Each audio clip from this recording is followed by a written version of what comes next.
Umpiring Indians fixing umpire Mumbai Indians के साथ हैं, इस तरीके की चीजें वायरल होने लग गई, ट्रेंड होने लग गई सोशल मीडिया पर, जब एक ऐसा इंस्टेंस हुआ मुंबई वर्सेस राजस्थान गेम के बीच कि जहां पर लोगों ने फिर से सवाल उठाने स्टार्ट कर दिए मुंबई इंडियंस पर। क्या चीजें ये मतलब कितनी जायज हैं इतनी ये बातें जो कि कुछ हुई हैं, फैंस किस तरीके से एकदम से हवा मचा देते हैं, क्या लेजिट थे ये सारे सवाल उठाने, सारी चीजों पर बात करेंगे क्योंकि जो सोशल मीडिया पर सवाल उठे हैं वो बहुत ज्यादा गंभीर है एंड टाइम एंड अगेन बार बार एक ही सवाल पूछा जाता है, भाई ऐसी चीजों में सबसे पहले मुंबई इंडियंस का नाम क्यों आ जाता है? अंपायरिंग इंडियंस इस तरीके की बातें, इस तरीके के एक आप कह सकते हैं ना कि एक सीरियस, ये ऐसे नहीं है कि हंसी मजाक वाली चीजें हैं, ये जो सवाल उठाए जाते हैं, एक्यूजेशंस होते हैं, मुंबई इंडियंस पर क्यों लगाए जाते हैं? तो सबसे पहले आपके सामने ट्वीट चला देते हैं जी। आपको पता है मुंबई इंडियंस में अगर देखा जाए तो मुंबई इंडियंस का ये गेम चल रहा है राजस्थान के अगेंस्ट, फजलक फरूकी की गेंद आती है और वहां पर पैड पे लगती है रोहित शर्मा के। तो वहां पर जब टाइमर आता है, टाइमर वाली जो कंट्रोवर्सी हुई है, जब लाइव विजुअल्स दिखाए गए, ये देखिए जैसा आप देख सकते हैं यहां पर एक एक्स यूजर है जो कि प्रीवियसली ट्विटर था, Rohit Sharma took the DRS after time run out.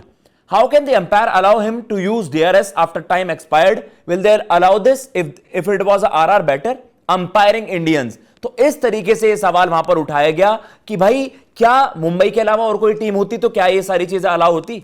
तो भाई अगर ये आप ऐसा मान रहे हैं कि ये पहला इंस्टेंस ऐसा था या ये जानबूझकर किया गया है एम्पायर द्वारा, तो ऐसा नहीं है। इंटरनेशनल क्रिकेट में आपने बहुत बार देखा है कि जब भी टाइमर भी जब आप देखते हैं कि वो हो जाता है, टाइमर आउट हो जाता है, उसके बाद भी एक्सेप्ट किए गए हैं इस तरीके के reviews.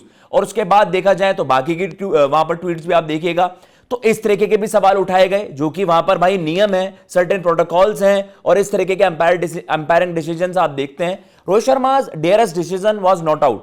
I think it was an umpire call, but again it's Mumbai Indians, so it has to be pitching outside. अब उसमें भी देखिए अलग अलग पैरामीटर्स होते हैं, लेकिन यहां पर जैसा दिखाया जा रहा था ये भी आप देख सकते हैं Hemant दोबाले, Rohit शर्मा's DRS decision was not out. I think it was an umpire call, but again it's Mumbai Indians. तो ये बार बार सवाल मुंबई इंडियंस पर उठ रहे हैं कि भाई मुंबई इंडियंस से इसलिए बच जाते हैं, इसलिए वहां पर अंपायरिंग डिसीजंस उनके साथ जाते हैं। रगनार जी हैं, what's the point of having the DRS timer if it won't be used by the time Rohit Sharma reviewed that the countdown had already elapsed।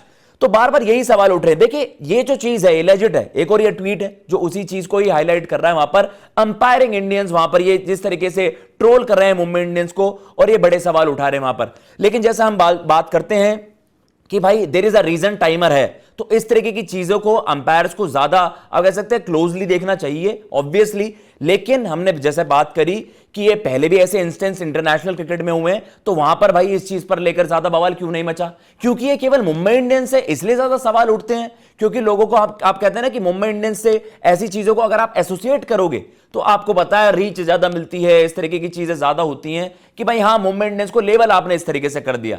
आप उनकी क्रिकेट की तारीफ करिए, क्वालिटी क्रिकेट उन्होंने खेली है, जबरदस्त परफॉर्मेंस उनकी रही है इस गेम में भी, लेकिन दुनिया बार बार घुमा फिराकर ये अंपायरिंग इंडियंस और इस तरीके के सवाल वहां पर उठाती है।